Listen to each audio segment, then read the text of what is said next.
Hello and welcome to Do It Yourself channel. Today I will show you where to find the option and how to turn on high contrast in Samsung Galaxy S22. To turn on high contrast, we need to go to settings.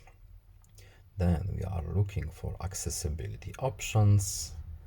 And here we have visibility enhancements. And at the top, as you can see, we have display mode. We have default, as we have right now.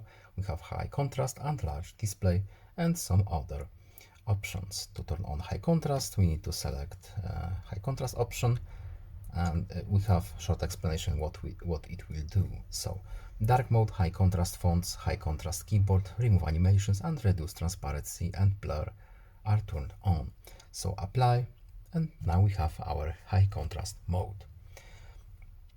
We can of course turn it off by going to default. That's all. I hope this video was helpful to you. Please leave a like and subscribe. Have a nice day and see you in the next video. Goodbye.